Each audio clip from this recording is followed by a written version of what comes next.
émission au bagolo ba ofinganga. Ba ofinganga makasi. Quand la émission il y a Virginie Manganga quand elle parle de Gaulois, tu sens qu'elle est en train d'exprimer son cœur. Quand elle parle de Gaulois, tu sens que Virginie Manganga a ziki ça. Mais le jour où elle avait reçu héritier Watanabe, tu avais senti quoi? Virginie Manganga a craché la Fali pour pas boyer bani. A craché la héritier Watanabe bani, héritier ou ta manka e boy, a benga incompétente. Bah tu vas lever la héritier. Ce qui a poussé Fali pour pas agir ainsi et sa blessure intérieure. C'est un homme. Au moins tu sais niveau qu'il y a comme ça Sarato là. Parce que Sarato la simba foyer na. Peu importe ba oyembe la biso, et bana ba vie intime na bango to aussi. Timgiti Fali. La simbi Fali na chemise. Au collé Fali. Or à épité. Quelque part à manquer, il y a peu respect. Il y a un peu déborder. Bien sûr, Fali a sali ma bé. Mais soit il y a une maîtrise de soi, il y a sali ma passe. Que Virginie Manganga a Kenda qui Côte d'Ivoire Fali a ridiculisé qu'il y a un bateau. Mais Manganga. Ba warrior on peut comprendre ngati ba finga ma casse. Que fille na nene ko mesurer Fali pour pas na Virginie Manganga parce que ba bateau. So ba longoli ba capé ma bon mo batiki bango 24 heures sans que ba mbomé bango ba lumba solo. On a déjà, tout le monde déjà manganga. Bazo tingika et pas bato sécurité.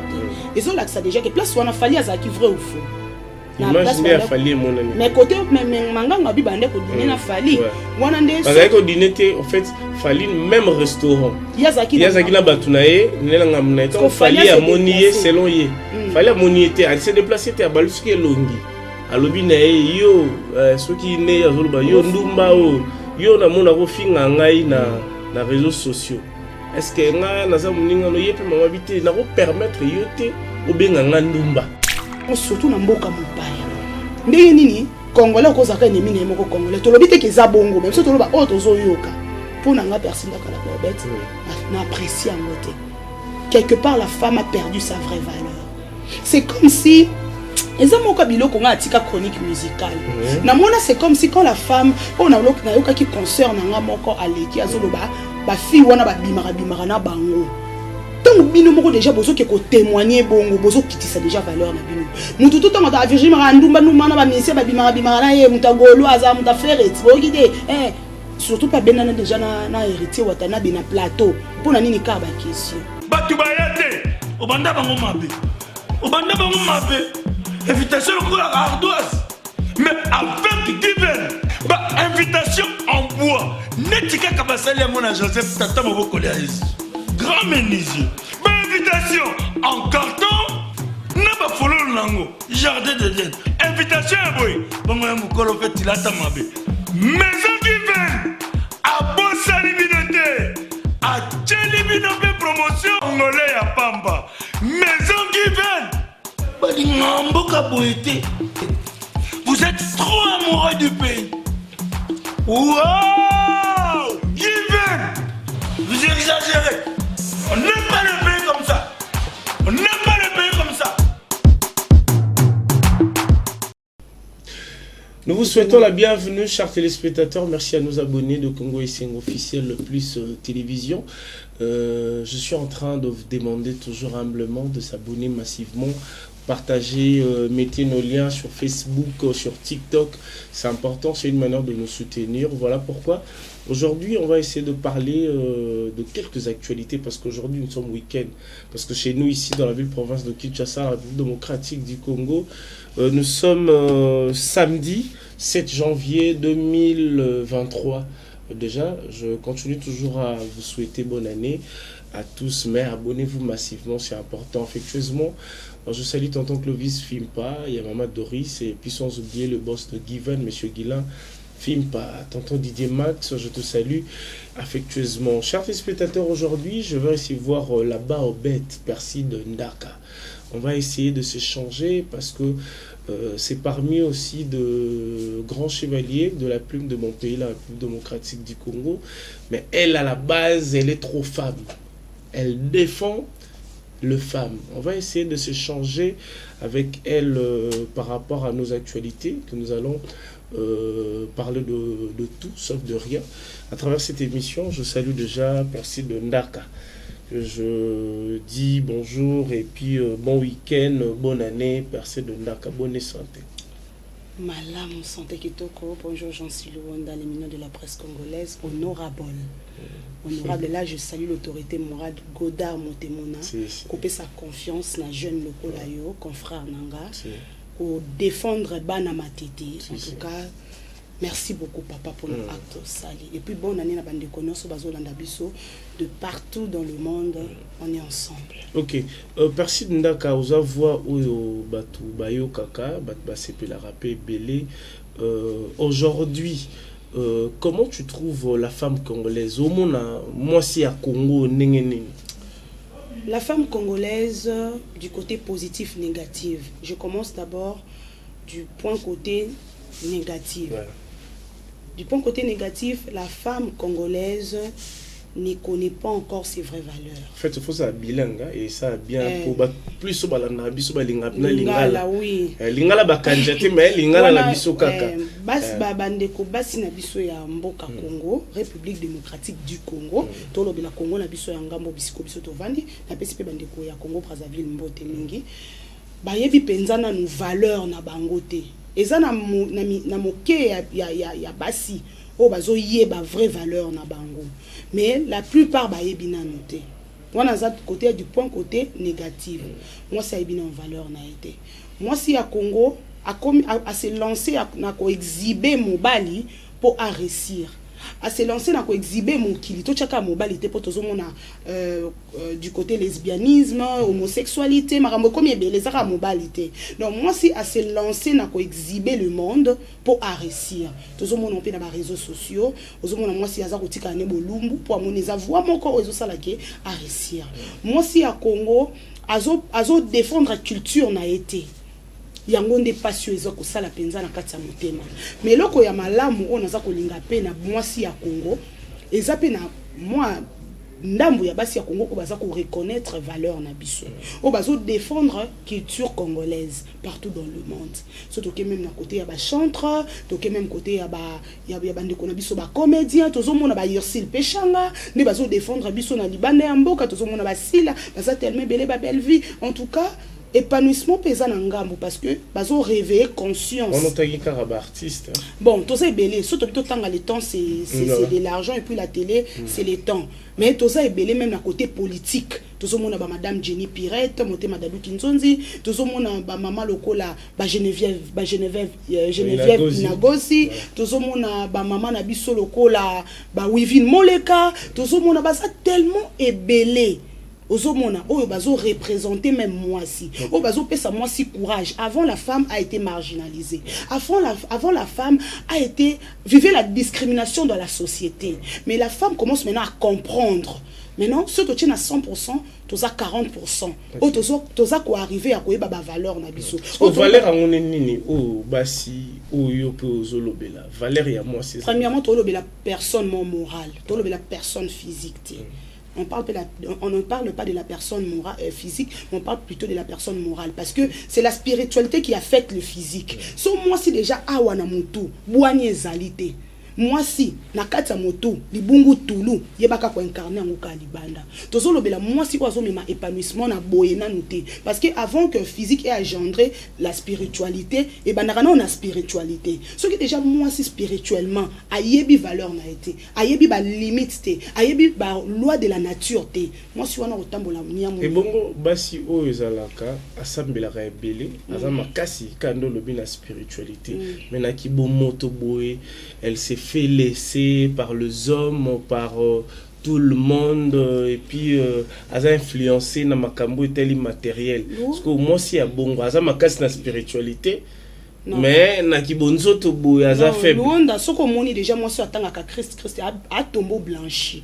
C'est-à-dire libanda na to komone kitoko mekati na malonga ezalite lolenge nini yoko tato la koza mwana fachi beton mais to komono ozo la sabiso ndakisa ya mwana fachi beton te c'est koza mwana moto mususu tika okosa biso to vivre na semblant yo yebite ke balobi ne vous fiez pas aux apparences ba français balobi kati ya moto nde détermina ka libanda na ye soki omoni mwasi akoloba makambo malamu boye mais ba acte na eza malonga te abimisaka sekele antima na ye obiso miso bomote mona te. Est-ce que moi si les lots pour babenga moi si kilo ya moi si il faut kaka asala na société to il faut azala malamu nde na bato. La première des choses, la femme, il faut être autonome. Être autonome, cela ne veut pas dire être engagé quelque part où on souhaite avoir ta société à toi ou dirigeant. Non. Être autonome, c'est premièrement avoir ce qu'on appelle la décision de se faire valoriser. C'est ça la femme. Okay. Moi si oyo akoyebake ndenge na lamuki na tongo nga jansi ngai ne naza onazali besoin de konanga jansi luonda na koloba liloba o po sala motema pasité. Kasi soki to akomona moi ça za kopesa image obso to akozela te yango nde kolakisa ke moi so na za moi sa bankasi soko mati avion ke Dubai ke sombe biso biloko na conteneur yango nde la femme forte. Non, la femme forte c'est une femme qui sait comment s'assumer. C'est la femme qui sait que derrière moi, il y a toute une génération. Éduquer une femme, c'est éduquer toute une nation. Ok, merci. Là-bas, au bête, on est à entrer à G. Si vous bateau bataillon lelo na Congo et Sengo parce que vous avez rappelé na makambo belé à part média na mona kaopé trop na ba maman na ba na basi ou encadre ba na basi ou comment na mona ko conscientiser rappelé ba na basi trop en fait olinga o sala nini to o sala déjà nini sur yango. Merci beaucoup vraiment Jean Sulonda l'éminent de la presse congolaise na mona vraiment vendre image nanga merci beaucoup. Là-bas au bet azana fondation otobengi yango fondation Nzeta Malili. Nzeta Malili quand on naza koloba nazali nzeto nazo permettre na tango ya moi ya bo moi na yo oya ko se reposer.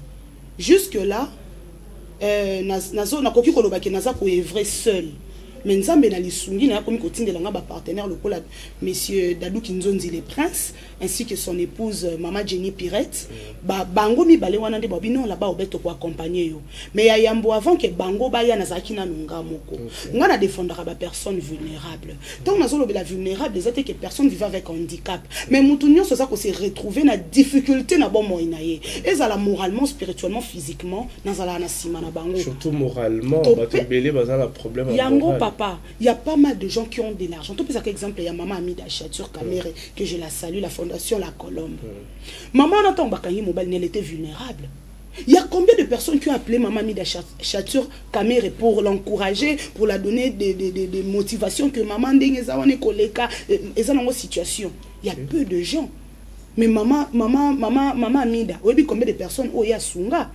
Ezati kazaki na posa misolo mais na tango wana zaki na posa mutu a remonter moral eza musala ya Nzeta Malili Nzeta Malili yaza wana pona kozwa ba personne abandonnée par la société donc yo ata mutu azane na mbongo mettant azana problème naza wana nazaka coach pour conscientiser oui nazaka coach ngala ba obet en tout cas bato belo balandaka nga to pe babenga nga partout dans le monde ata azana problème ango eleki mutu soka yepa la ba obet nakozanga misolo mais nakozanga maloba te tant musu to na ko loba bato mayele ba imboka ba ko comprendre moi sini yazo ya yo ça rezaka na maloba normal to bible pe ko tara kati ba verser sous bassement na biso za Christ parce que yende exemple na biso à suivre donc là-bas obet na sala ba descente na orphelinat na homme de vieillard même comme moi Simon na kwante kaka na téléphone na eza muke na ke na sungi bato o ba bazana posa ba ye ba là-bas obet ba ki na page na ngai ba beti kaka Perside ndaka là-bas obet bomona boke même na TikTok na ngai bomona ni na sala en tout cas j'en fais partie des personnes oyo balingaka toujours ko pesa loboko na moto azana mikakatana bato bakanisa ko sungeza ka ko matériel ko pesa matériel mais okoki ko ça ko ba psychiatre ndenge nini ba psychologue bakenda ko sunga bato babelaka. OK neti maman na biso Doris Fimpa il peut vraiment domaine yango c'est une femme à encourager voilà. Et je salue vraiment maman Doris Fimpa ouais je la salue c'est une dame vraiment oyo azo tia loboko na kati ya épanouissement ya mboka na yekutu yera na ta na téléphone ka soit solino boue donc il y a des personnes où on zamba dota bango et ça le quoi donc ngana za sona loba motobi opisa nka posana yoka yo omode to bandi émission na bande kwa ngaka zapa bino zapete moi sana za makambo bela obimisa et ça le quoi maniquer les John aza moi si moko bonga na loba en tout cas maman je te salue c'est une dame oyo soki a loba maniquer a sa sagesse o ko ba katina obimisa buania or eza na bato mokie o na vie bazaka na don wana yango mais peut-être ayebi pété ouais il faut se kosunga otali le bon côté lobité maman mon côté au développer ango yango wana siko musala na biso nzeta malili tokozwa neti naza moi moi simo ba violaka na âge à 16 ans bébé Rosiane na orphelinat les cris des enfants la vie pour tous je pense que Luanda na tindelo image ya mwana wana ministre provincial il y a finance Jango Mvuzi Likofi ya Chango na 2021 atindaka ration ba vidéo eza pona mwana wana mwana botama orphelinat nde ezwa mwana na en charge bazwa libana na 6 mois de grossesse de 0 na 6 mois de grossesse mwana na vivre sans ses peines abia bana coûte comme la ka ba dollar nzamba bomba mwana na libumu ndenge nini siko ba genre ya batu bo ya bongo de biso to yaka en net. Donc na minute so personne na kala ba obet ça s'appelle na moto nyonso o ya ko kambela bo bande ko na biso bazana ba est wana chaque fois baza violé mais bozana contact na bango te siko au fait bo sala ka ndenge nini tout le et ça kapasi omoni nkumu ya ekolo ana posa bato pe bana moto ekosala mais loko ekoboma biso les opportunités ozana moto ezali maintenant na kokuta ni saona mama Denise Nyakero po yo kabwani ya boy azate esengeli te kaka kokenda kotikela bana basi wana kopo ya madesu mais kokata nde likambo wana esalema te parce que ça batunyo sekomika fondation yango sikolo tozoloba bato ebele baza ko s'enrichir mais ce n'est pas pour aider les pauvres biso sikoyo toye wana te po toke ko s'enrichir na bato wana parce que au moins non personne dans la babeta les télévision c'est na mbongo te mais na bandit depuis 2017 nazanga moko na kindaka pe na sali yango et batu master aza moko ya ba réalisateur ya minene et à travers pe mina grâce témoin je lui salue aza manager nanga ai sanga toujours abila ba obet il faut matérialiser ce que tu fais pour batu bandima yo yango même bandeko bolobaka po ni soko aider bo filmaka to filmaka po za la ba preuve concrète yango pe ngana tout moni na bible pe tango lobi que aux chrétiennes l'ande la rapé marambo est allé verser maintenant que comme marabosa devant les actions beaucoup m'a ko filmer on a pena Luanda il faut to filmer pona nini lo lengi nini ba kondima ngai ke na sala ka ba action lo lengi nini na kozwa ba investisseur bien sûr que eux ils travaillent avec la personne morale au laxi ba document non mais na sima boy biso wapi ba image ozo laxa biso que au sala ka boy ba image wana ezaka po émotiver au Luanda oza peut-être na 500 francs na oyebi ke là-bas obetso na pesier akokomisa yango nde to filma kamizaka te pona ko ridiculiser ce que ezaka pona ko ridiculiser mais pona nga ezaka bongo te. OK, nous avançons chers téléspectateurs, je crois vous avez compris l'initiative ou bien le projet de mon invité na ba actualité lelo par rapport au lobby eza na ba basi belé baza marginalisé bana basi belé lelo baza considéré te image oyo eza penza image te mais to la ni mingi maloba parce que toki kalito imoko il faut peut-être yo kalito mususu mais lito o non to yoki parce que zali actualité panzani na toile concerne yo Virginie Manganga alobi akutani na fali na restaurant na Côte d'Ivoire fali poupa a traité ndumba fali poupa boakeli mai na nzoto et puis esali ke ya siliki ya kolé abi okoki ko finga ngai nyonso rolo balanga nyonso moko benga ndumba te on a toléré te yo artiste star ya mboka na ngai journaliste 4e pouvoir yo benga ngai ndumba na ba image oyo moni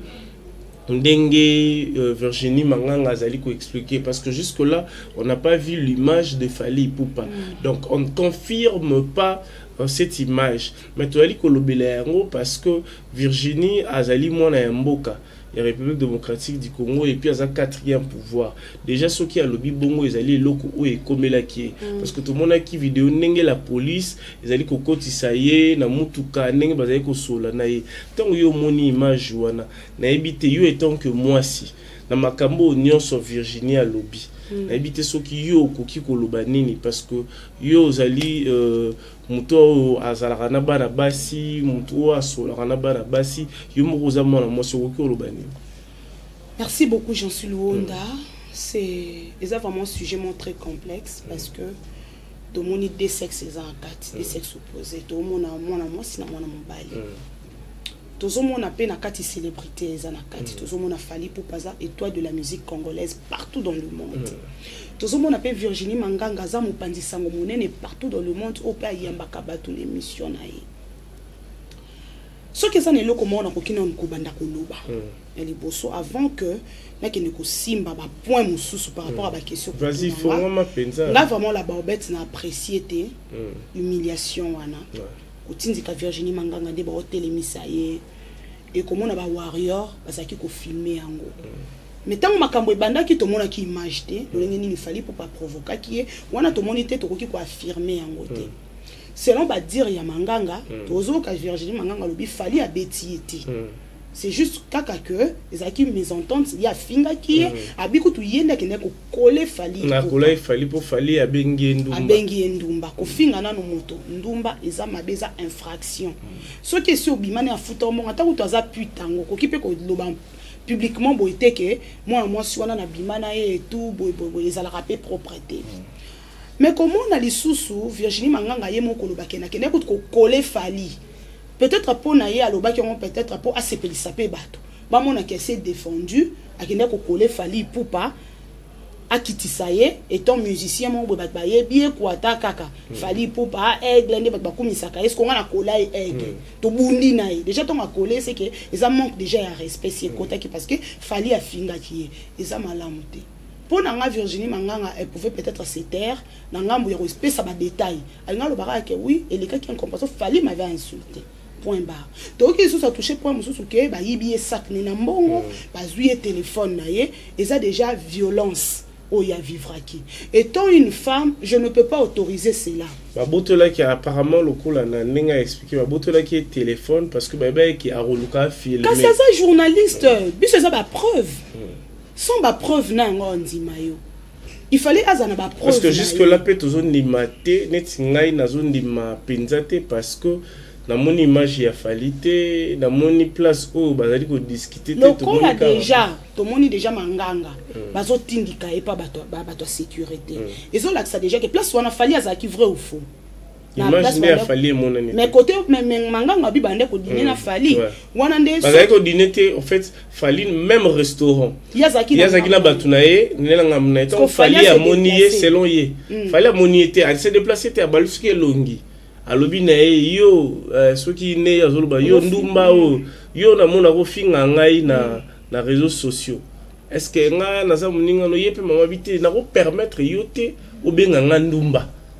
Est-ce que a expliqué qu'il fallait azui bidon mai a boire kelé mai sopelé so yango apprécier qui a collé papa on monite que c'est trop terre à terre toujours rabaisser valeur ya moi si na mboka na biso moko tandis que ça na bamboka msu bazo mekandenge nini ya kotombola moi si lelo na mona moto ata na télévision so finga nzoto ya moi si sans compte. Mais fallait respecter Rabasi. Yango place na zo linga na chité.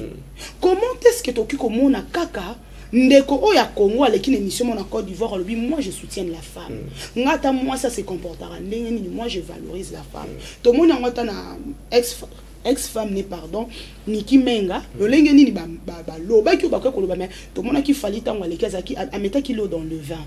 Mais ekokamu sabiso comportement ya bon surtout na mboka mopaya ndenge nini congolais ko zaka ennemi na moko congolais to lobi te ke za bongo même surtout loba o tozo yoka pour nanga personne da kala Baobette na apprécier en côté quelque part la femme a perdu sa vraie valeur.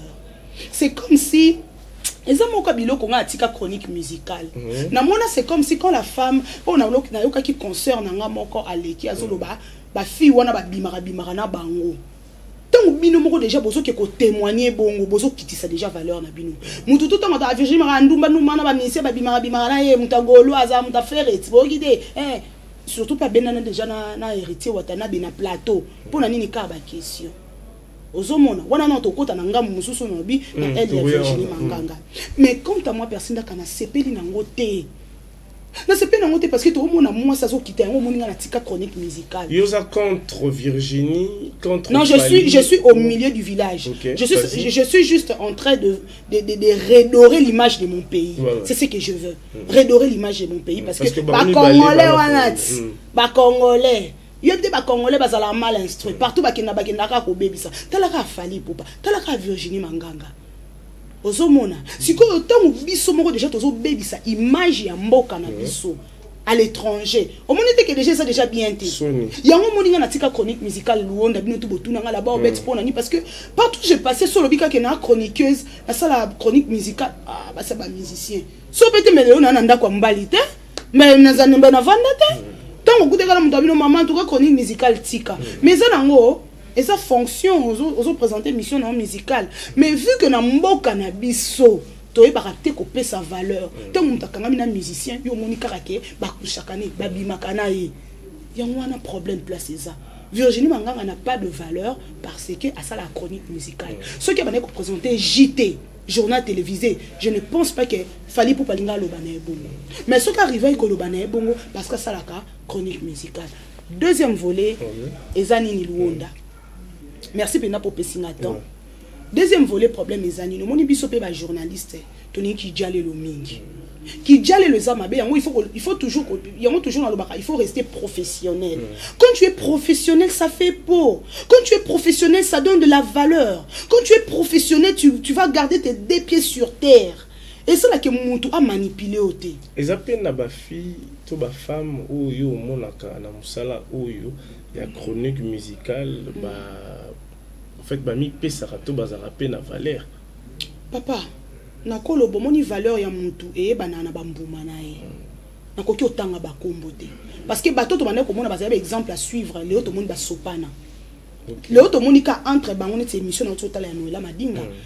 Bon, en tout cas, azala qui parmi bato na bande ko compter ba femme forte ya média. Mais ba dire na ye et sopani. Donc si kana lo ba un exemple exemple na ngeza Chantal Kanyembo. OK. Na vandiwana. Je préfère. Parce que na ndenge o moneli ba acte na makambo ya ba jale le nongo moneli nengo lobeleli pour na yo Virginie Manganga elle fait partie ya ba chroniqueuse ya jale. Elle s'est fait des ennemis elle-même. Quand la émission ya Virginie Manganga quand elle parle de Gaulois, tu sens qu'elle est en train d'exprimer son cœur.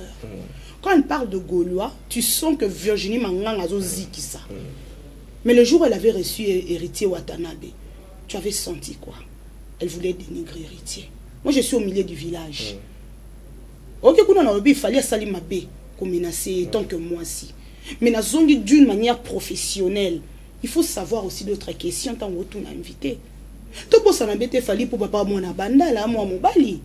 Et tant qu'il y a quinoa. Yo non, biso te bin matete djoubek biso lemba boeti. To ebine nini soko tumboli ya mo boara yanke. Au kanelo na kwa na e. So azui apeti yo mekana ngayo na tape o. Siko eloko ele kaki. Virginie Manganga a craché la fali pour pas boyer bani. A craché la héritier Watanabe bani. Héritier ou ta manka e boy. Abenga incompétente. Batu balobe la héritier. Mais aza mo bali. Quelque part la femme to bungisi luzito to zakana mona batata luzito wana ezaki oyambi mobali ata oza ko poser ba question mais okoyeba ke na mwasi mwasi akamuto alimemia tango ko tuna mituna motuna wana na media ba ebisa biso na journalisme que télévision ekoki ko bamba yo ko tombola yo tango ko loba il faut ko filtrer toujours l'information il faut toujours chercher des mots clés tango lobela mutu et léser mutu te yango moni ba la question pertinente mais yo bi journaliste ba beta kambata te pour ngata la pepe kale pota ya na biso nani Paul Mukendi pourquoi tu as une vie privée na c'est pas normal comment est-ce que vous comme dans na pota yo lingotala ti investigation et ça ma besiko investigation qui t'a na archive c'est ça être professionnel obimisi mukanda o to kende pas médecin na lo ba ki azaka na pota to mona kiboye mais c'est pas que soulever mutulamba les amakambo les kalelo to komi kokota na ba vie privée na bango au lieu to suka na ba vie professionnelle na bango to ke ko sala ki jalelo pourquoi peut-être soit ke poto na kenae ba fan ne bazana simananga ngape to bosani ke journaliste premièrement azaka apolitique journaliste azaka musicien azaka au milieu du village journaliste azaka na parti prêté pour une émission comment il fallait le bar ba journaliste me sur ba plateau na bon les caté pour abiso na leki en faire confronter na fali popa et en faire confronter na plutôt na faire rigola en fait confronter na mombalo ni maestro Fabregas pour nani yabi ke to kana ate mais ce qu'on l'équipe par exemple na TV5 monde wana tout nos ba question oyo eza na nzela tout nos so lemba fali so lana fali ki fali mais biso to kansaka ke pour émission no etalama il faut qu'il y ait une polémique. Oh ben émission ba polémique et ça émission moko archaïque. Ba vie na biso Zakari ba baswe ba Serge Kayembe ba timbela ngo ba kota ba na politique. Ba comprenera que nzela na to kende bien sûr mais siko biso au lieu de créer, on n'a pas l'esprit de la créativité. Il y a de grandes émissions. Quand tu reçois cahier de charges au préparation, tout ça qu'on a monotonie. Biso nyonso. Ce qui est actualité yé. Au moins façon on le babo. Ce qui retourne à journaliste mususu yo ko pesa lolenge mususu. Peut-être ça muta Virginie Manganga au fina fali. Mais ngana loba na ramuta mutute. Je suis là pour mettre la paix. Étant une femme congolaise, je suis en train juste de redorer l'image de la femme congolaise ainsi que l'image de mon pays. Si on a bangomi balé entre Fali na Virginie. Nani fasinga moninga bolimbisi to il faut moto yango il faut bomana. Ce qui a poussé Fali pour pas agir ainsi et sa blessure intérieure. C'est un homme. Au moins tu sais niveau qu'il n'a aucun Sarato là parce que Sarato la simba foyer nae. Peu importe ba oyembe la biso mais bana ba vie intime na bango to ko simba te. Ngana lobanga so na yambi Fali pour pas je lui poser des questions.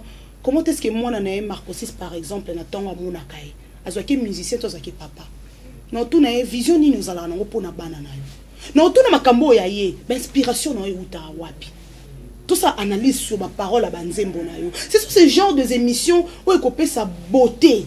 Mais ce que tout le monde n'est pas tout lingara polémique pour na landa mais il faut na créer actualité. Neti manganga ndaza na bi ka créer actualité. Tara au coller Fali. Or à éviter quelque part à manquer il y a peu respect. Il y a aucun peu ko déborder. Bien sûr Fali a sali mabe. Mais soit une maîtrise de soi, il y a salaire makasi. Que Virginie Manganga a kendaki Côte d'Ivoire Fali a ridiculisé que liboso ya batou, mais Manganga a kangaya monoko. Au moment de foi, le silence parle plus que les paroles. Et ton femme, la femme c'est les cœurs, la femme c'est la soumission, la femme c'est le respect, la femme c'est la tranquillité, la femme c'est la paix. Il fallait appeler ça. Beauté aux extérieur. Azanga qui ont parce qu'il a fan ya Gaulois. Elle a sa fusion na Bagolo. Alingaki moi il a sali abi a créé maman na guerre. Donc mon émission au Bagolo ba ofinganga. Ba ofinganga makasi. Ba warrior pe ba comprendre ngati ba ofinganga makasi. Que fia na ndeni ko mesurer Fali Poupa na Virginie Manganga parce que ba batu. So ba longoli ba kapé ma bon moi batiki ba 24 heures sans que ba mbomé ba lumba solo. Yaya c'est le souffle de vie qui nous donne la valeur. La Bible nous dit vaut mieux un chien vivant qu'un lion mort. Fali pour pendenga zawana, so le lois invité. Musicien simanda kwa leke na valeur. To benge bembe. Virginie Manganga ndenga zana so le lois invité. Moi na oya bandi obimasika na YouTube ayebi na ta TV ta leke na valeur. Donc pour nous lobake, il faut donner le sens à la vie. Il faut voir la génération bazo ya bana na biso. Qu'est-ce que nous allons enseigner à nos enfants? Des photos bano peksa bana biso télévision. Et là que sali Fali bon za ba blessure.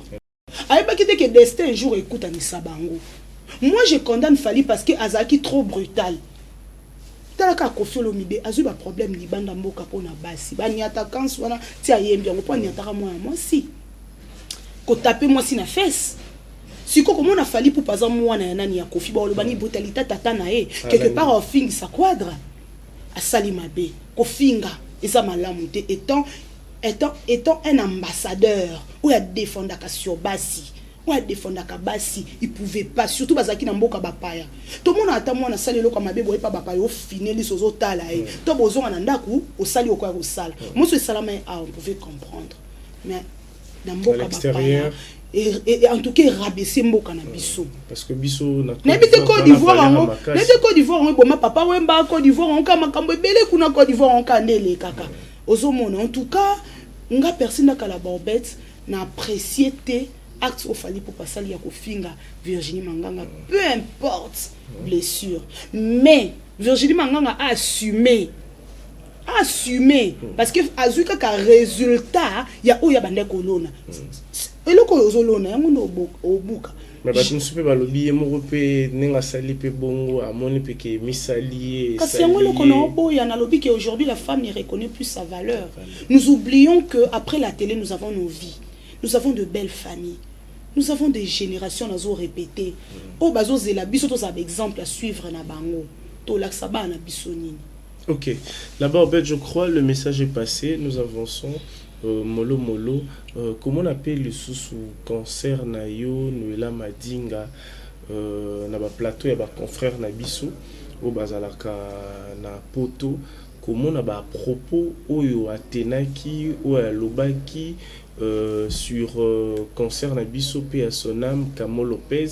Est-ce que ceux qui ont un problème na moto Moutango akufa déjà, est-ce que partout où yoko leka il faut autant rakumuna eto lo barakaka na éviter ceux qui binobasi comportement nini ou vous allez quoi afficher, parce que moi on sait que je sache chez une femme que bah respecter belé, mais en même temps c'est parmi aussi le femme problématique, il y a monde média oyo tout le temps ala baswana kina nati baswana kina nani alobaki bo parce que yo komona kulutu na yo ya mwasi koloba ba propos ya bon yo tango talaki yango s'il faut réagir, tu réagis comment?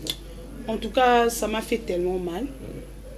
Koke lokalobi à chaque fois on a l'équipe na TV na moni ba barbe nanga na pensa na Kamo Sokos. OK. Au moni Moutou, à Saloma. En tout cas, le monde a des larmes aux yeux. Et ça n'a pas, c'est parce qu'on est des pèlerins. Où va le monde? Donc, combien de fois qu'on perdre valeur dans la way? Noëlla m'a dit qu'elle est comptée parmi les femmes la plus intelligente. Donc, on l'a pas. Pour naïe, hein? On l'a pas pour naïe parce qu'elle s'est tapée à la poitrine. Mais à ta salle, les a intelloté. À l'objet que, pour la démission, à ta 5-6 fois. Alobi le roman quoi alobi tango nga la kufela ka mwana atangi komba réalisateur mo be mwana nga kufina kolera déjà yebi ke ba pesa accord te gouvernement ye monda kundaka pouvoir ni nazaki nango donc abimisi yake muto de bazani na problème des deux tango na kufe mwana nga bana ko benga nga veuve noire dans le sens que akufela rabana boy sko lelo yepe wana kufa mobala ngo pa kufa ba ke ne kuna kasi ba ke ne ko sala. En tout cas, côté wana Noëlla Madinga na respectake mingi mais abaissé nenga. Na mona ngake non na mona ngapé na compter na ngana kila baobet nanga. Et ngapé à mona tridanda ka les grands baobet paix à son âme mon papa chéri. En tout cas côté sanga belé. Ponga na yebi ata muta sala yo mabezo sele malam. Si ba ne koleka émission quand si ba doit éviter que Noëlla ni moi soma nani Kamo Sukusa banda ko finga biso tout totala nengo fina ofinga kuba nzoto makasi azola sa mipende na ye or bazana ba rivalité na bango na kati mais c'est le passé mobile pesi akufa est-ce que tokoki o répéter erreur o mutesi sala biso tozana pona corriger ba erreur abatu misusuti peu importe Noëlla Madinga et nani Kamo Sukusa afinga kaye a débordaka même les réalisateurs wana lobela kaye. Elle ne pouvait pas dire ça à la télé. Parce que la télévision qui n'a pas de sa bibembe. Au moins, ma camarade biso to yebangote. To tcha on peut être katé. Mais yé mon ko pesa mo image mon ko boy. Et bah tu vas comme ko kata bah comme ko sani bah comme ko coller même surtout TikTok lelo. Soit zuka makamka ne to lo ba ko katé le roman. Tu as dans commentaire c'est que mbasu oyo. Oyo akufeli na ngobi abimis kondo ki polo bike na katé la ka ki okoksa 40 ans te. Lelo to bengi Noëlla Madinga ndoki. C'est que ba rumeur o ba dolba ke Noëlla Madinga za la muta prière na ba église wana to tanga kombote ya makamba solo. To ba dolba ke yimta boma mobile ne likola zuwa bobo za makamba solo. To ba ke yimta lekisa ka mwana ne bobo za makamba solo. Parce que ba propos mon rozo tenir. To benga ngo N. Te wana za NT. Wana to ko benga NT meza kindoki. OK. Parce que ozo se réjouir na liwa ya bato. Étant donné ebike biso tout total zolo na set total ngo jour likolo. Moto mote na sa moyo azali banga. To sa biso so ba passager. O salanga mabe mais na l'équipe émission dans la sage. Ah, Evelyne Kamo Lopez, ah c'est le passé. J'ai pardonné ceux-là qui m'ont fait du mal. Dans sa moté ma paix. Attends, il faut salarié mabe mais gérant. On peut gérer. Parce que nani Kamo Sukusa Evelyne akufa. Il y a là ceux qui 3 ans depuis confinement. Donc paix à son âme. Donc azana babenga bango ba pauvre pour nani so mutakufi parce que aza mutu moko ayebi ko se défendre te. Ata muta fingi akoloba te. Yango moni na matanga mamuchala mwana ti bazo finga papa Claude Machala. Moi aloba ezate. Mayebi peut-être vérité wana. Même to ko défendre papa Claude azate on ba bengi pauvre. bato ya tangi bakombo banana tata mwana na ye moka sekwisi Evelyne a honoré tout bata Evelyne wache mpanzi mais mobali ni na mwana honoré ba mémoire na bango te façon ya ko honoré ba mémoire na bango zaki ko se taire ce qui avana ki kimia na question na pe question na pe batuna ki yango te batuna ki makamu mususu au mona ke azaki ko préparer même journaliste qui met question na mais ya lancé le quoi ça du domaine a ebi ke na glisser awa Soya quand tu as le bien salier qui la madinga et initier batou. Contrairement, il y a ma biso ba personne na la bobette on va vraiment nazaki sur le tala la madinga no bi to envier pena TV makasi. Tout tala kinga bi j'aime cette femme, elle est posée aloba avec assurance. Ayebi ba mona ndeni azo poser ba mona ayebi so no loba no loba boy. Malgré mon orgueil na azala nango, o yemo loba kete za respect mais za respecter parce que les abatu mususu m'a débordaki. Même journaliste était vraiment étonné. Azota la pena maramba loba, au sens muto loba na haine. Surtout dans l'émission on a l'attaque nan. On me ba valeur ba nuela madinga na ko lata no bon ten émission. Bon ba benga bon ya za ba icône. Il faut pena beta pena coutrement mo pena to sentir pena que madinga grande dame. Et ça ba coutrement muso la type kitisi. Tant yo finga baninga, tala pe yo monondo la tu la tu no miniji po chele biso ba filer. Nde mona rebo chulo siko yo kitisa baninga na linga no ela madinga me abaisa kinga me mobile nanga talo abi a perside te vango te to ebite soki eza peut-être poto nde ba misu bazana ba complexe a poto je ne sais pas mais ngana bi no ela badinga bimata mo ba mboka na biso Afrique awa poto eza na ngalo ba mboka nyonso to lo ba même pas poto siko soto bito lo bon parce que elle avait beaucoup parlé et puis sans compter les sous marambo dossier à 30 ans et puis que bino pe déjà bo l'équipe ba 30 ans to boza pe na ba 30 ans on a bato ba zana ba 30 ans affaire 30 ans affaire Bekiri affaire Banine parce qu'elle avait dit beaucoup de choses la publication na ngana auto célébrer yango il y a pas mal de gens ba benga nga ya ba benga nga maman misuleki tango ba âge na yo ozala na choix te taka 30 fait au célébrer yango yo momone ba image mais malgré tout le bela mabe ya noela malinga aza raison ya on a 30 ans tambo le kirinde.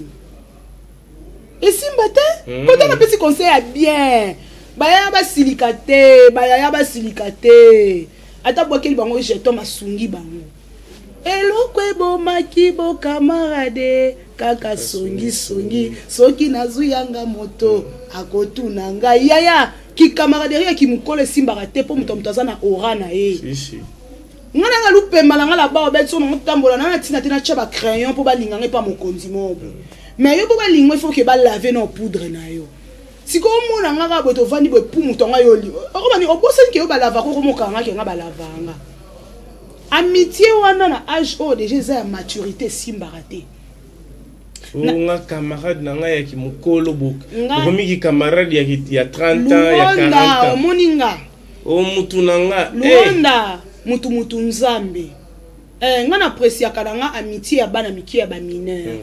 Ngana loba mwana nga soki atteindre déjà plus de 25 ans on peut que ba camarades. Oui poigné parce que c'est là j'ai la maturité. O comme ko luka o focaliser vie na o. O comme otala na obala na nini. Sko eza na ba fille ba immature. Oyo ata comme na âge ané lo belé loté. Et puis toi on a problème encore. Toi on a problème à croissance.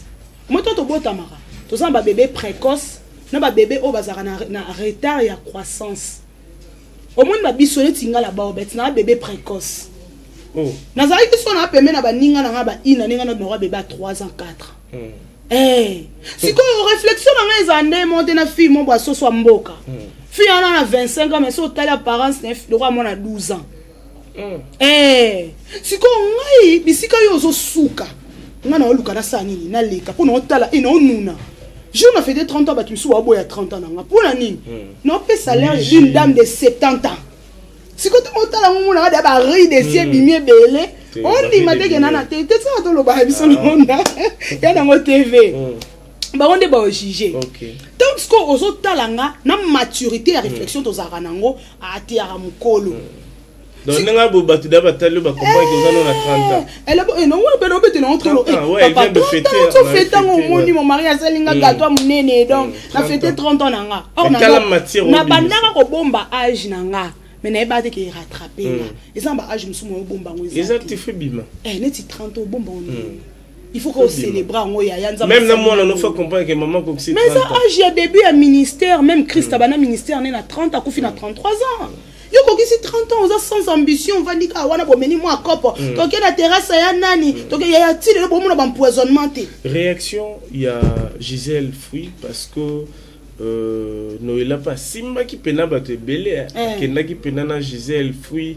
Pe na ndenge mo Gisèle peut aller ko répondre ba réaction wana mais ngapo na ngaso ya Gisèle azem tavanda kimia azem tal ok la musama kambo o eleka kala to bosana pona monde ya ba vidéo ko mobile omoni batu ba bosana ka ba limbisara yaya si sikoyo apesi no la madinga accès il fait tomber ramone bimi ami benda parce que à lobby la vidéo na lobby Noëlla a landa qui eti na page na ye wa komela ye amona kite ke Noëlla madinga bande ko provoquer Noëlla madinga ça a été une actualité et c'est on va le babeta sous l'isolo Noëlla avec musique bar et si la nangout ba bato yo asali succès sili akomi moko akomi yemo mo boss na coin na ye ça vraiment mise à jour ça moi ba même ramna ye sko yo lokwa kin etamolaka na vitesse ba ye bon on est dans l'équipe panol nous on a mis qu'on en actualité pour pena so mutaleke pa na Hollanda ma sko moni yeti azawana ti andima ki ko leka na émission na ebe ke ti na bombarder na minute ki mo actualité ndenga et ça sko presse na biso ya Congo yango na boya biso na lingala valeur ya presse congolaise to perdre ngo pona ba genre émission émission ba ko tombola lokumu ya mwasi te me ba ko lalisa lokumu ya mwasi journaliste bato yamba ki na bien mais ye moko ke ko tumbola makambo po ebi makambo na koloba na bombarder na bominde ya koboma na kolobisa YouTube na ba analyse yango ngai personne da kala ba obete na koloba ke ya nga Noëlla madinga sali mabe mais ya na ngai pe oyo nani Gisèle il fallait vendre ka nyete ya to balobi makambo ba 30 ans wana yo yebi ke zala ngonga te ataka ki koloba fingi bino po aza jalouse nde yo loba kike po yo za musika baninga basali mo kiri na bango na ba madame Yedi Badiata o nani nana boduga to ke na omela na terrasse na ye déjà eza na ba mibalo balinga basi na boba ke ba terrasse te baso balinga mosi openza aza pena na mobali azana na situation amoureuse mo correcte papa azana temps va na ba caméra na terrasse te nga les jours pena kutana pena mobali penda boye pour papa na bébé réel abendanga penda boye piu na li sous na tante je dois nettoyer les vêtements je dois faire la cuisine je dois prendre le temps ata domestique ça muluba surtout kutu nguna kutu baluba basala na ba jeter kola ba principe je dois m'occuper de ma fille nga mo pena na ba faire nanga WhatsApp basala ngo poani WhatsApp business ezali ce qui to komonana pona ko solo la sur les affaires là correct c'est que nous la mandinga ana tort mais so bakuta na rezalaka ya to melaki wapio to zonga ki wapio ka bango na bango nde ba bombanaka bokolande la peine Noëlla madinga bien azu ba fuitka entre bango na bango ba journaliste biso to lingana ka te ngana vi na ngana na camarade journaliste ta pas fiction chi manga tonton chéri na yo gentil wonda ndo yebinga ba onyo so batikali wana bazate esate ke amitié na linga ngo te mena bangaka na mobola to musu mobile na nga pesa ninga argent de poche te ya oyo yeba vi na nga o meme on na TV voilà oyebi ko soulever le mot très capital nga na optique mususu parce que ça na basi o lelo pe ba komi influencer bongo ba bebisi libala na bango ba bebisi bolingo na bango muye mobala pesa ki argent de poche te malinga kaya za na bolingo wana mais tanga royo ka liso pa nganga kutu ba pesa nga 300 nga ba pesa nga bo ekoti evi papa to ke le musika tende kona biso grâce te mo bala ki libala grâce te mo kufi ba camarade ba faire passer bazo faire partir plutôt na kobeba libala grâce te yo kal ba lyrics ça ba problème ba yela libala même temo bazo grâce te mo elle est une très jolie fille na kitoko na ye wana azana ora na enzamba tia kati na ye o esalaki nini ebende na ye mobali malamu ya kobala peu importe maba mobali wana mobali déjà versé le dot c'est que ngio Et on grâce témoin qui m'a mala kitoko. Toi na qui yanke koleka basi nyonso. Non, akende tourisme été. Mobali na balaki. To landa ki na dîner confidentiel. Lo lenge nini a défendre ka libala na ye. Mais entourage. Tu es entouré par qui ma sœur? Tu sais qu'on a le banon na bango. Yaya, tu es entouré par qui? La vie est si courte. Quand on a 3 lettres, et ça va me cousser. Si tu as eu la chance dans ta vie d'avoir un homme à côté de toi, même si c'est un pouce-poussière, il y a ses valeurs. La femme est censée être à côté d'un homme. Les femmes qui manquent les hommes, la plupart sont des femmes aigries. Ce sont des femmes où le monde est lesbienne. Alors je serai là pour être une briseuse de foyer. Papa mibali ba mabe. Je ne peux pas dire papa, la Bible nous dit fais de l'éternel tes délices, il te donnera ce que ton cœur désire. Soubasma libala no ezaye sumasia. Obane libala ngowapi. Ben oui papa. Il faut tout ça. Au moins na 6 ans. Ya basi pena obelo beno mama basi mibali. Luanda, obi kenga na 6 ans, tu vivras na union de fait na mobali nanga. Ba problème na tous les deux familles ba otelemela makam na bino bobite to vanda na biso na si mon kolo makambo eva na se to ndimi to kokisa to vivre na union de fait. Je n'ai pas honte de ça parce que je peux pas venir mentir, mais na 6 ans la union de fait aucun c'est pas problème ezalate mais soubassement na biso za ki Christ to vivre les hauts les bas. Attends na lema tembele na va na ndaku nanga en 2020 ba lavenga estomac wondo mona nde na koma mukie, mais je faisais des émissions kabongo. Combien de journalistes batonganga aponi libala pasi bango ba wele mibala batata ba mata ba avion ba Dubai ba ba Chine le longa na castor na nga ya jeune na vandi luonda na lia poni na jeune na ngope jeune na ngwa za mo mukete aza mutango pour batebele ba quand tango. Non, il a plus de 30 ans. Il a plus de 30 ans. Il est plus âgé que moi. Il n'a pas encore 40 ans. Exactement. Mais tout ça ba génération. Oh non, yo kananga sonité présenté aza ya nanga mais tozo mona hein décalage ezali ya âge. Bien sûr que l'amour est à la nango âge to moni de konabiso Macron moi sine Brigitte maman mukolo mais ye wana comme mokonza présenté comme moi sine la femme c'est ici so moi ça taza mukolo mobali mais so kalobi je suis devant mon homme à se rabesaka biso auto la stabilité amoureuse bande konangezo manquer bino makasi. Okay. Moi si on a une occupation, on a une tante et on va na terrasse. Parce que mon bali ni nyango. Vous savez ce que c'est ça papa. Il faut solo lango prochainement parce qu'il nous reste quelques petites poussières de mythes. On a piqué kaka. Bah c'est lelo comment azan iPhone naie akenganda alingi shisha alingi ba monaye avant na ba PD na ba lesbienne. Donc na fingi lesbienne te na fingi PDT. Au moment la chemanzaka nenga za basa comme ça na ndaku te ya maman olamba nini allié ayena kwiti ba se belé ba komi bon na kisasa.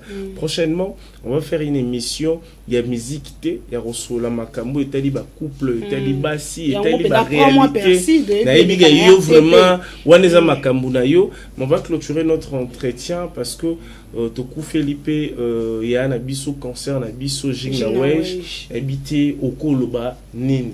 En tout cas, si j'ai connu de femmes na média Jingawej va faire partie de ma femme exemplaire. Aza na vie privée na ye. Matika la ko faire coller vie privée na vie professionnelle. Jingawej devant sa caméra en ordre malokwa une femme indépendante, une femme charismatique, une femme qui connaît tout, une femme sans rancune. Mais na sima ne yoka barando yoka ba makambo neza vie ya Jingawej na sima ya caméra. En tout cas, paix à son âme. Je pleure avec toute la famille Antenne A ainsi que la famille biologique de la sœur Liwe Zanzela Motonos. Tant que komona bato bazala ki pe na bomo de quoi biso lelo bazate. Cela veut dire quoi? Yango le kolengena lo bapona chité na makino zaki koloba el wonda. Rachetons le temps car les jours sont mauvais. Rachetons les temps, Jésus-Christ revient. Il y a une pour l'année 2023 qu'il y aura des catastrophes naturelles. Il y aura des morts précoces. Il y aura des morts subites. Mutubola la kabola muki pour akufia bela kité. Nyo so aneza satanate. Nzambende a okitisa kanda na parce que eza na génération oyo nzambe alingi a ressusciter. Toto ba ressusciter comment? Et ça ba auto mona ba na mokili ba yembela mokili. Ba danseuse, ba bazo finga nanu, ba na ba délire. Baza ba appeler. Baza ba o nzambe si abenga bango po ba salela ye. Mais ba Jonas, ba OK place mon solo ba côté ya na Ninive. Alors à cause na bino ba te belé ba okufa. Si tu entends ma voix, ndekonanga, réponds-toi. En tout cas, on appelle ça contact nanga. Na bande konyo so obolandi penande na lobby. So ça na poso ba vraiment intégralité ya message o nzamba pesi biso au contacter na plus 243 999 50 58 41. Plus 243 999 50 58 50 58 41. En tout cas, ceux qui ont contacté personne de Nakala Babette sur son WhatsApp, tu reçois dans Zakana 24/24, papa Zala Mutazouate, pour aider moi si n'est à Sala Moussala, malgré tout ça, la union de fait, mais tu vivras na Kimia, qu'on les Kabandeko Bakena jusqu'à la gare. Qu'on constate que l'Iba les a jusqu'à la gare, l'Iba les a état d'esprit. Ceux qui ont lobby que l'union de deux personnes, yango le mariage, au va na Kimia, au Roselanza Balola, à Pamola Bino. Na Bandeko, nous sommes pas comprendre, bisoté d'aba limbisa mais là-bas on bête azala ka muta vérité et puis vous avez monté masola bo pikiliki bonjoto pe yebi pe makobone papa ba na problème bo pikiliki bo contacter nga papa ba na yango penza ko ndaka nga mapeda na mama te luonda albi et là you na me belé la tête OK bien belé boye donc on a bande ko nyonso besoin ba problème intime pour ko contacter nga kanende na numéro plus 243 999 50 58 41 tout cas luonda sala nga ta grâce numéro na ngivana ka berliv en tout cas avant wana pour bande ko nga bola nga bien et puis na page nga personne naka là-bas au bête en tout cas genre vous dit kofi ya chango na pesimbote ya mingi na pesimbote na partenaire officiel nga le prince Dadou Kinzonzi motema ya Jenny Pirates bangonde basunga Luonda est-ce que bazosunga parce que batami tout na BCDG na lobby batami qui les belé ozomona parce que musala o tozali ko sala ali musala ya makasi ozomona ndeko na congolais azo sous-estimer musala na yo bato belé ba ebaraté nde to sala ka boy to za la poser ba makambo belé biso to senga la biso te soki ne yango to da ki loba awa mutu soutien na cause moral mutu cause finance mutu cause mame belé mais musala oyo to sala ka senga mutu na biso pe pema zomona to za pe na ba condition pe mais en tout cas Maman Jenny Pirates, motema Dadou Kinzonzi wana ange, wana na benga ki mama ni mama. Yaza motema mawa. Ye penza achaka toujours kimia. Atakuna na TikTok tango yindaka. Amona bengi la ba obet bocha kimia. Benga Ibrahim botia kimia. En tout cas wana mama ni mama. Donc ce kozana papa na biso salon avec son cœur. Le prince Dadou Kinzonzi yaza mwana potote, yaza ka cheval.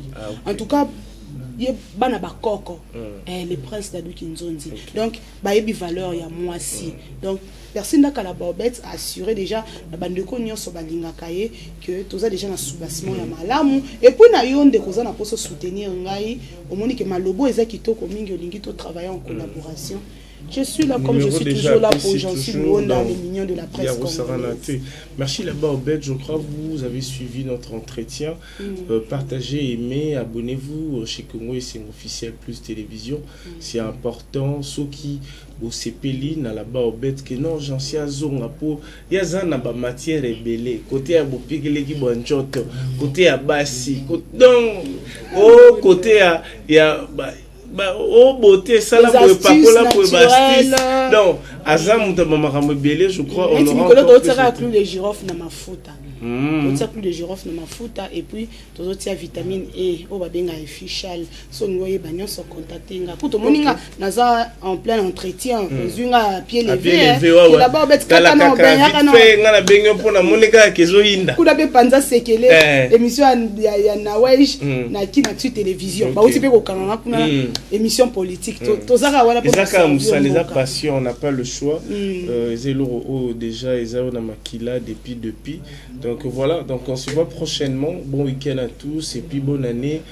Bozala Kimia. Et puis que Kimia et Kokota et puis Ezali. Et puis ngala zolo bali. Nous chaque jour. Bato bali koloba que janvier zala moins un pia kanga ligne ngote. Manque économie. Totika esprit un pia ka kota na mois janvier to na 2023. Pardon. nga pona ngai janvier mpiaka eza te parce que te. bonheur bénédiction nyonso ezobanda ebandaki daa na début ya janvier soki yo olingi mpiaka eza epa na yo na ndako na yo biso tolingi na biso mama mpiaka te mais honorable biso so derrière ka Godard Montemo tuwana tokosola yango soutenir yo tuwana honorable notre candidat moi na biso matete toza kaka wana sima na yo donc on est là on se voit prochainement merci à tout le monde batu bayate obanda bango mabe invitation lokola ardoise mais avec divers invitation en bois neti kaka basali ya mona Joseph tata maboko ya Yesu grand menuisier invitation en carton na ba fololo nango jardin d'Eden invitation ya boy bongo ya mukolo fait tilata mabe maison divers abosali binote a bino pe promotion ngolé ya pamba maison divers bali ngamboka boyete vous êtes trop amoureux du pays. Wow!